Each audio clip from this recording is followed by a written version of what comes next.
Hello lovelies, it's time for a Q&A.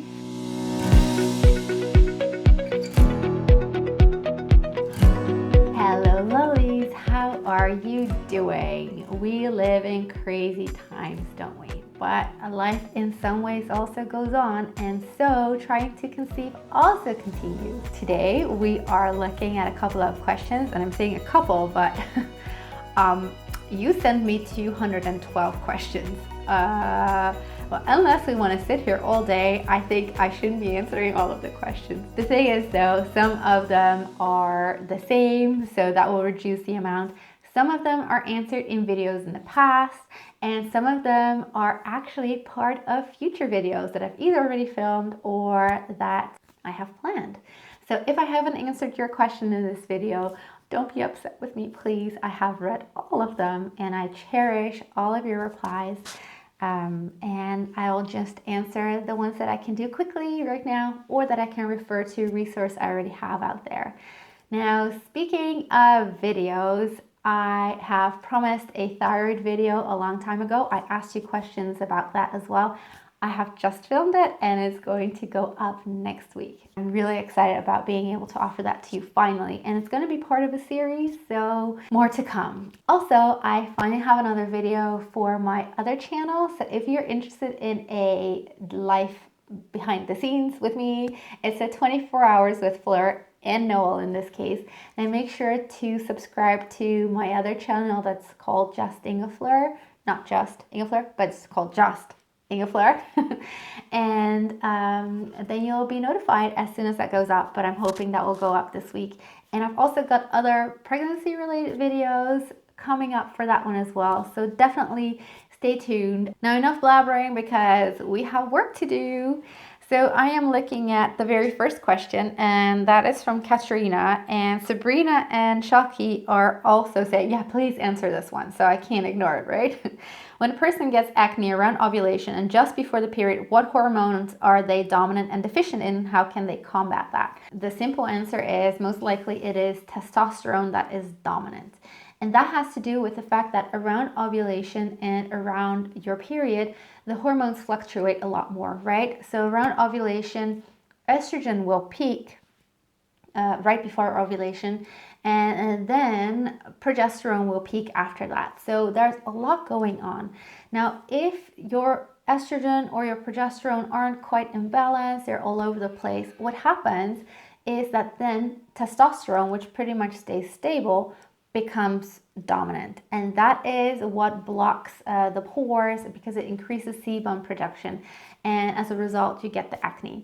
And the same thing happens before your period because progesterone then falls. Also, estrogen actually drops, and again testosterone is like stable, and it's like, whoa, now I'm dominant, now let's go mess up your skin. So that's what that is about. The only thing that you can really do about that is balance out your general hormonal system. It's not like you need to have more of this or more of that. You need to balance things out, generally speaking. I think detoxing the pill homeopathically is a big one, so definitely check out that video that's come up recently. I will refer to that quite a lot because it's the #1 detox in my clinic, and I find that by detoxing homeopathically, pill use of the past, no matter how long ago it was, or how short you've been taking it for, or even if you've just had the morning after pill once or even twice, I find it takes away a lot of the problems and hormone balance just returns. So before you try anything else that is a lot of work or expensive, I think that is the first thing to go to. And it's not nice to know, but it's good to know that acne around ovulation or pre-period, or just generally speaking, hormone related, can be related to PCOS. So definitely check also my PCOS videos. Well, at this pace, we're going to get through 3 questions probably. So Fleur, get on with it. Oh, this isn't a question, but it's, oh, we need to talk about this. Kelsey, she is saying, this isn't a question, but I wanted to thank you for your tips for getting pregnant with PCOS. So, see, check out those videos. My husband and I have been trying to conceive a second baby since December of 2019. It wasn't until I took your advice and stopped drinking caffeine that we found out last week that we were pregnant. This was after charting BBT and tracking ovulation, which we had stopped. I also stopped eating dairy. Our first appointment is second week of September. Oh, I'm so happy, Kelsey. And we all are. And I see you've gotten lots of sweet congratulations as well. So much love goes out to you. And I hope your pregnancy goes well. Vrunda, she's asking, having brown mucus discharge after period, is that normal? What can be the reason? And is it a sign of any underlying symptom of abnormalities in the uterus? Oh, and Mary Elizabeth has answered. She said, in Chinese medicine, this is considered stagnant blood. If there are no issues with the uterus, ideally your blood has no clots and is bright red, although this is hard to have. Life is a rhythm. And I agree with that. Usually when I see that there is spotting after the period, that is a sign of not very efficient period. So stagnant blood. And often that is the case because we tend to have very tight pelvic muscles because we sit a lot or because we're stressed out. So I find that good stretches are important. I like the psoas stretch and I will do a video on that in the future. But also just making sure that you exercise. And what was the other thing? Oh yeah, fertility massages. I haven't done a video on that yet, and I know I've promised this too, but it's on my list. But you know what? There are actually a couple of videos on YouTube on fertility massages anyway that you can do at home, so look into that. There are some things that have to do with blood circulation that you can also do, but I wouldn't recommend that on video right now because I would prefer to tailor that to you. But there are things like L-arginine that could be taken if it's appropriate for you, and some really great homeopathic remedies such as sepia is often indicated. But again, this really needs to be tailored to you. Caitlin is asking, what can both partners do to boost their fertility naturally? Cut out caffeine, eat more, ... Basically, watch the videos on my channel. I've done a couple of videos on improving sperm quality. I've done video on fertility foods. You guys need to be charting, and I would recommend that you chart together rather than just the woman. I think it's good that the guy is also involved. Cutting out caffeine isn't a bad idea. I have a video on that as well. But actually, it's a good question. Maybe I need to have a quick start guide video or blog post, right, in the future. If you're just starting out to try and conceive, it can be a little bit overwhelming, maybe all of this stuff, and you might want to get started at some spot. Actually, there is an article I have, and that is called Making the Most of Your Cycle. And wherever you are in your you're trying to conceive journey, you can jump in that article. So I will link that in the description down below. Deanne is asking, what are the signs of having blocked fallopian tubes? What causes blocked tubes, and what are ways to remove the block? Signs is very difficult to say, in all honesty, because, well, there are two major signs, but they could also be signs of something else. The one major sign is you're just not conceiving, because it is difficult for sperm possibly to swim up or the egg to come down. And the other one is having an ectopic pregnancy. So if you've had that in the past, it's possibly due to blocked fallopian tubes. The only way for you to know is to have an HSG, and that is a scan. They will inject dye, and then they can see if there is any blockages. And often it can be scar tissue that is seen. It can also be endometriosis that is seen in the fallopian tubes, but I find it can also often be mucus, and this is not really picked up on in scans, but I will recognize it in somebody's case. Women that have had an STD in the past, they can be prone to that. So those are the things that could cause blocked fallopian tubes. And yes, there are ways to remove the blocks, and I do that homeopathically. I don't know of any supplements or foods that you can take. I do that homeopathically, and I do that tailored to my patients. I will have a video in the future about reducing the chances of an ectopic pregnancy, and I will mention some remedies in there most likely.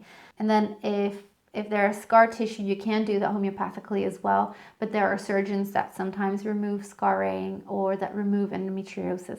Natalie is asking, why would egg white cervical mucus appear after ovulation and temporize? And she is saying it's not leftover semen. Well, I love this question because it's really easy to answer.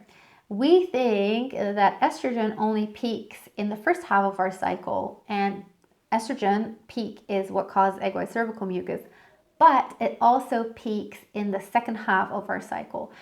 So in the luteal phase, maybe not as much, but it does. And that is what can cause you to have some cervical mucus and especially egg white. If you're getting a lot of that, that would make me wonder about possibly estrogen dominance. So check out the videos on estrogen dominance about that as well. Haley is saying, I'm a little overweight and wondering if this actually does impact conceiving. I see people much heavier than me conceive, and we've been trying now for 2 years. I'm 33 and Hubs is 38.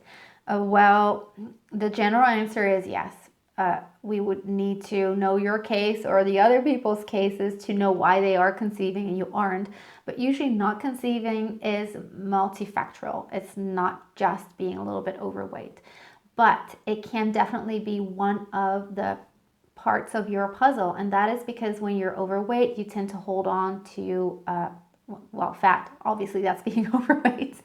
And fat produces estrogen, and being estrogen dominant messes up your hormonal system. But also being overweight can mess with your insulin, and that can also affect your entire hormonal system. So yeah, it can definitely affect your fertility, but the degree that is affecting your fertility, I doubt if it's just being overweight. I would also look at why you are overweight. That might be the reason that is impacting your fertility much more. Marin is saying, we have been trying to conceive for several months with no pregnancy success. Are there any signs from tracking my cycle that would suggest the underlying reason, like failure to fertilize the egg or implantation difficulties? Well, yes, that is possible. That is why I offer chart analyses to women. So those can be booked on my website. I don't have any slots right now, but I might have more in the future. And I discuss charts with couples in appointments. However, I'm also working on a chart interpretation course so that I can put this knowledge in your hands. And I don't know how life is going to go, but my plan is to release that course beginning of 2021. So definitely look out for that. There's no quick answer to this right now, but except for, yes, you can see this from charts. Not all of it, but you can interpret a lot from that, including an egg that does fertilize often but doesn't implant. Giovanna has a lot of questions. Are all pregnancy tests the same? No, they're not. Some are more sensitive than others. Can they all detect HCG at 13 days post-ovulation? They should be, but it's always possible that your HCG doesn't go up high enough right then. So there's a small percentage of women that's the case, and they see it show up like a week after the expected period. What is the first thing you would try if someone is charting and timing sex perfectly but isn't getting pregnant? Detox the pill.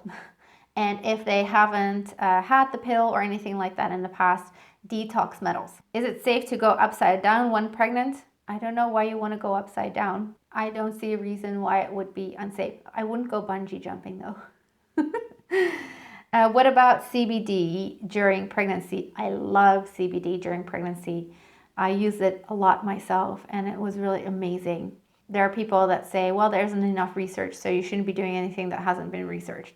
But then there are things that are being recommended that are really bad for you in pregnancy, and they aren't properly researched, and they're done anyway. Yeah, so do your research regarding CBD, but I think it's amazing, and I do recommend it as well for morning sickness. Doris, are there natural ways to get rid of fibroids? This is a big sign of estrogen dominance, so definitely check out the videos on estrogen dominance. She has a 5-centimeter fibroid, and doctor said it caused her miscarriage. Oh, that's really awful, my lovely. But definitely check out the estrogen dominant videos. But other than that, homeopathic treatment. Nubian, what advice and tips do you have for us ladies after having a miscarriage and trying to conceive after a miscarriage? I have a video on dealing with a loss. Please check that one out. I'm so sorry about your loss or losses. And I do have videos planned for the future. What are your thoughts on pre-seed? Can it give me a yeast infection? Yeah, I'm not a huge fan. Use coconut oil instead, good quality. Yes, it can give you a yeast infection because it can cause you to have imbalanced flora down there. I've talked about this in a previous Q&A as well. What do low temperatures on a chart mean? What's normal and what's not? Anything under 97.2 or 36.1, I consider definitely to be low. If you have only a few in your follicular phase, your follicular phase, then that can happen. But if it happens a lot, then I'd be considered about your thyroid. More questions about tube blockages. I've talked about that. More cervical mucus, says Alexis. How to check, when to check. Is it hard to detect? I have an article, so I will link that. Should grapefruit and grapefruit juice be avoided if you're taking supplements? No, not all supplements. There are just a couple of drugs that it can interfere with, such as statins. Alyssa, how do you make sure you have enough progesterone after you have conceived? Well, if you do the things that are in my progesterone boosting video, then your body should be able to pick that up ongoing. But I would say if you struggle with progesterone anyway, the most important thing you can do is take care of your adrenals, because if your stress hormones go up, it's at the expense of progesterone. So rest, rest, rest, say no, block people out, just do the essential stuff, and take good care of you food-wise so that you don't have sugar balance going up and down. How do I interpret my chart when it's all over the place, says Leah. That is really frustrating. I understand. The only way I could help you with that is if I would look at your chart as mentioned, or with the chart interpretation course in the future. Claudia, what can be taken for a short follicular phase? This is a sign of estrogen dominance.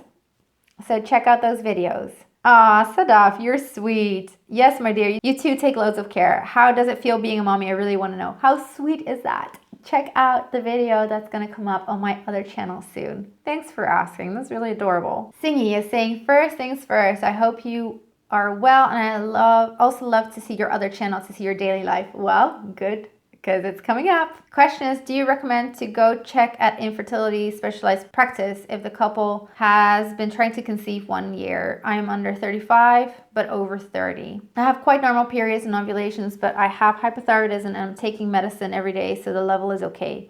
But for the psychological reasons, I am hesitating whether I should go to the doctor as soon as we hit 1 year or wait a little bit more and try. This is very difficult to say, in all honesty. I would most definitely check out most of the videos on this channel, because I think it is relatively easy to figure out what is going on for you personally. And when you know what's going on, the question is whether you need to get checked out after 1 year. But there are some cases that are harder to treat yourself, or impossible to treat yourself, and you would want to know. Talking this out, I would probably say, yeah, go have a check. If you struggle with the hypothyroidism, there could be a reason lying in this. So check out my articles and videos on adrenal fatigue and hypothyroidism, mental toxicity, that kind of stuff.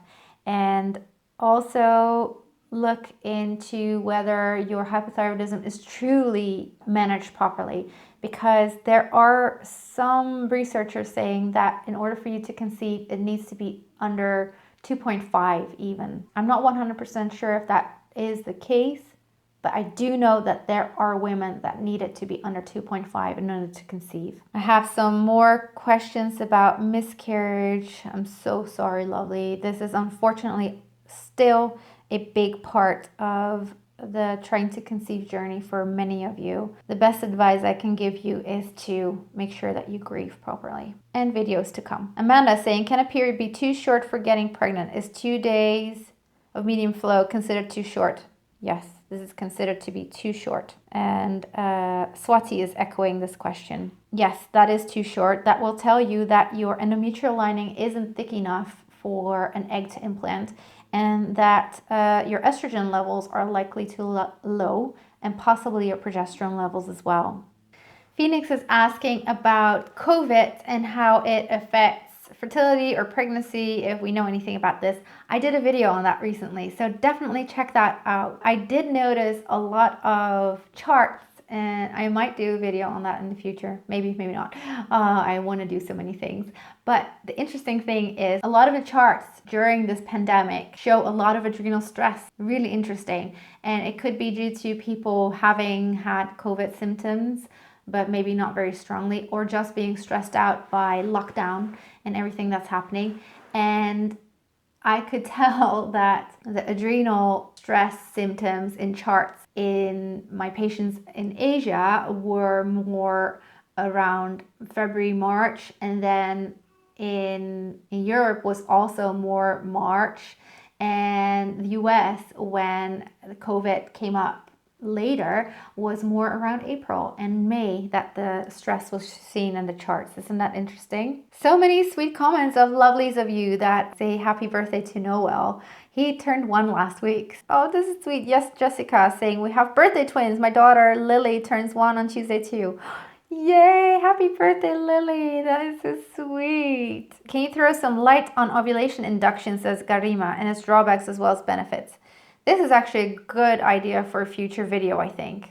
There is an article on my website. Check that out. It's called something along the lines, When Fertility Drugs Leave You Less Fertile. So that already gives you the clue of what I think, right? Check that one out. Rachel, you're sweet. Happy first birthday, Noel. And you're asking about Hashimoto's and your levothyroxine. So I've just filmed a video that's going to be part of the thyroid series. So I think you'll enjoy that. Ingy Mama Love, thank you for commenting. I've missed you. Hey, so good you're back. What is your opinion on supplementing CoQ10 to boost egg quality? I'm doing this and I've heard it's amazing and fertility experts recommend it. Yeah, I don't recommend it a lot just because there are so many other things that I think need to come first. But my patients that are on CoQ10, I never tell them to come off it because it is amazing for several reasons. And actually, those of you that are still listening that are interested in unblocking fallopian tubes, or you're worried about having another ectopic, I think CoQ10 is important for you. But I will cover this in a future video. Tasha is asking that she wants to know anything I have on intermittent fasting and fertility and hormones. I've heard so much about this, but I am not really a fan of intermittent fasting. I understand the concept, but because I have so many patients with adrenal stress and adrenal fatigue, I feel like their bodies can't take the fasting. I think if you're completely healthy and very well fed with nutrients, not like amounts, but proper nutrients in your body, then I can understand why this could be helpful. But I think most of my patients are just so low in their vitality that it isn't a great option. Nicole saying, hi, thanks to all your advices. I'm now 16 weeks pregnant. Yay! I would love to know more about how to care about my baby in these days. Yes, of course. Again, refer to my other channel. I'm trying to keep the fertility and the pregnancy stuff a bit separated because I know that for a lot of you it's hard to deal with anything that's related to pregnancy when you're trying to conceive. So I'm not avoiding the topic of pregnancy here because I think it's so important for us to build resilience around this and to be happy for each other and to be sad with each other. But I do try to be sensitive about this, so check out that other channel. And I know it's a bit dry right now, but it will be filled up soon. Namita is saying, it's always a pleasure to watch you. You're sweet. My question, how to cope with 2 weeks waiting period when trying to conceive? Also, when the day arrives and you know it didn't work again. That last question is really great because I think you really need something to cope with that. And I have this planned as a video. But the 2 week wait one, there already is a video about. So go and have a look. Okay, I should have known that 212 questions was too much for me to deal with. I'm going to look through the rest of them and see if I can do something with some of them or if I can use them for future videos. But I hope for now you found this useful and it was nice to just sit with you and have a chat. And those of you that watched till the end, thank you so much. And keep sharing your questions with me because I right now have a list of 75 video topics. So I think we should be able to continue doing these videos for a long time.